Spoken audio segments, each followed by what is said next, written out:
নমস্কার বন্ধুরা, আমার বৃষ্টিপর্ণা চ্যানেলে আপনাদেরকে স্বাগত।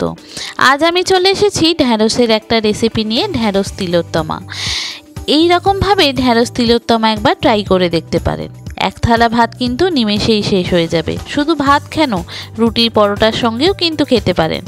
একঘেয়ে ঢ্যাঁড়স না খেয়ে, ঢ্যাঁড়সের ঝোল ঝাল তরকারি না খেয়ে এইভাবে একবার ঢ্যাঁড়স তিলোত্তমা ট্রাই করে দেখতে পারেন। চলুন তাহলে রেসিপিটি দেখে নেওয়া যাক। আমি এখানে ঢ্যাঁড়স তিলোত্তমা করার জন্য আগে একটা মশলা রেডি করে নিই। তো আমি এখানে 1 চামচ সর্ষে, 1 চামচ পোস্ত আর 1 চামচ তিলকে এই রকম শিলে বেটে নিয়েছিলাম। যেহেতু অল্প ঢ্যাঁড়স আর অল্প মশলা, সেই জন্য মিক্সির জারেতে আর হলো না। বাধ্য হয়ে শিলেতেই একটা কাঁচা লঙ্কা দিয়ে এইটাকে পেস্ট করে ভালো করে মিহি করে বেটে নিলাম। আর নিয়েছি ঢ্যাঁড়স 500-র মতো, আর টমেটো কেটে নিয়েছি, আর নিয়েছি কাঁচা লঙ্কা। ব্যাস, এটা দিয়েই করবো এই ঢ্যাঁড়স তিলোত্তমা। প্রথমে ফ্রাইং প্যানেতে তেল দিয়ে আর একটু পেঁয়াজ নিয়েছি। এবার ফ্রাইং প্যানে তেল দিয়ে আগে ঢ্যাঁড়সগুলোকে লাল লাল করে ভেজে তুলে নেব। বন্ধুরা, রেসিপিটি যদি ভালো লাগে তাহলে আমার চ্যানেল বৃষ্টিপর্ণাকে অবশ্যই সাবস্ক্রাইব ও ফলো করে দেবেন, আর পাশে থাকার বেল আইকনটি অন করে দেবেন। তাহলে ভিডিও আপলোডের সাথে সাথেই আপনাদের কাছে নোটিফিকেশান চলে যাবে ভিডিও আপলোডের।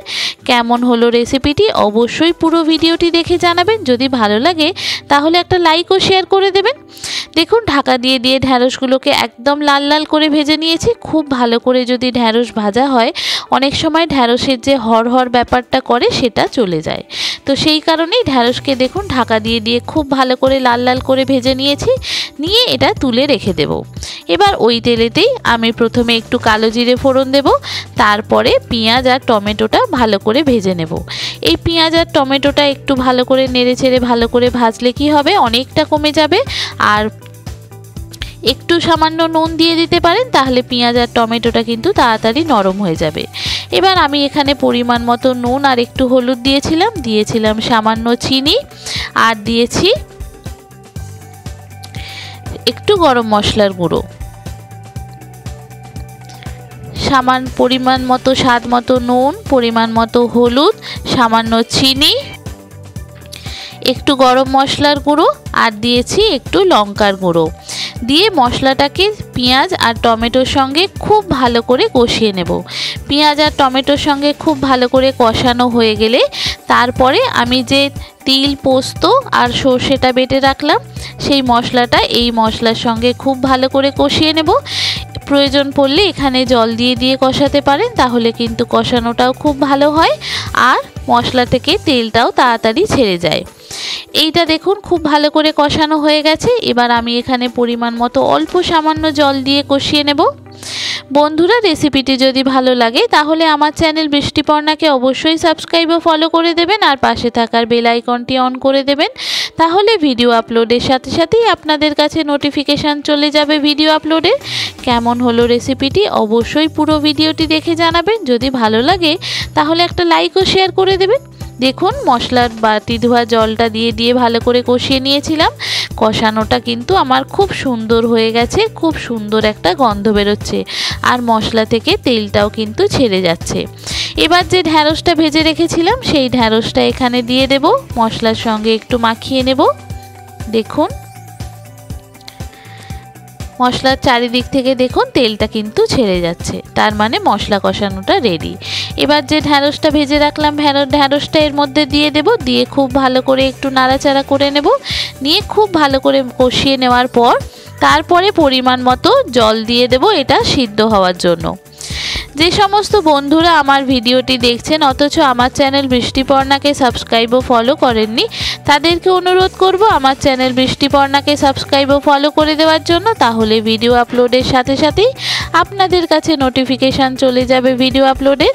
কেমন হলো রেসিপিটি অবশ্যই পুরো ভিডিওটি দেখে কমেন্ট করে জানাবেন। যদি ভালো লাগে তাহলে একটা লাইক ও শেয়ার করে দেবেন।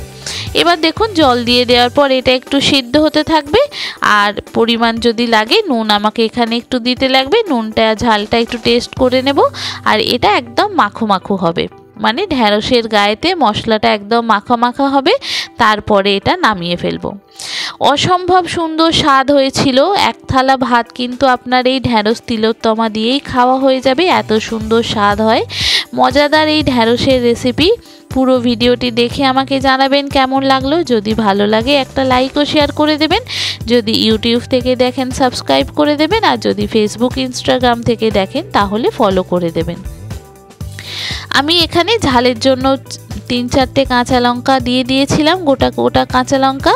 এবার এটা দেখুন ফুটে উঠছে, এটা একদম মাখো মাখো হবে, তারপরে এটা নামিয়ে ফেলবো। ঢ্যাঁড়স এই গরমকালে এখন বাজারে শুধু ঢ্যাঁড়স আর ঢ্যাঁড়স, তো সেই ঢ্যাঁড়সের এক পদ খেয়ে খেয়ে যদি বোর হয়ে গিয়ে থাকেন, এইভাবে একবার ঢ্যাঁড়স তিলোত্তমা কিন্তু করে ফেলতে পারেন। খুব সামান্য মশলা আর সামান্য উপকরণ দিয়েই করা হয়েছিল।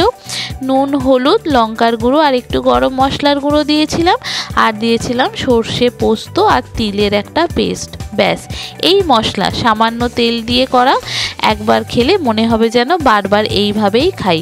এবার হয়ে গেছে দেখুন, এবার এটা নামিয়ে ফেললাম। কতটা সুন্দর দেখতে লাগছে, আপনাদেরকে একটু কাছ থেকে দেখাই। দেখুন ঢ্যাঁড়স তিলোত্তমাটা কত সুন্দর দেখতে লাগছে। রাতে আপনি রুটি পরোটার সঙ্গেও কিন্তু খেতে পারেন, শুধু যে ভাতের সঙ্গে খেতে হবে তাই কিন্তু নয়। রাতে রুটি পরোটার সাথেও কিন্তু অসাধারণ লাগে এই রকম একটা রেসিপি। আগে একবার না খেয়ে থাকলে এইভাবে একবার ট্রাই করতে পারেন বন্ধুরা। কেমন লাগলো পুরো ভিডিওটি দেখে জানাবেন। যদি ভালো লাগে তাহলে একটা লাইক ও শেয়ার করে দেবেন। এই দেখুন আপনাদেরকে কাছ থেকে দেখাই কতটা সুন্দর লাগছে, খেতে মারাত্মক স্বাদ হয়েছিল। একবার এইভাবে ট্রাই করতে পারেন, আর যদি ট্রাই করেন পুরো ভিডিওটি দেখে, তাহলে আমাকে অবশ্যই কমেন্ট করে জানাবেন কেমন লাগলো আপনাদের।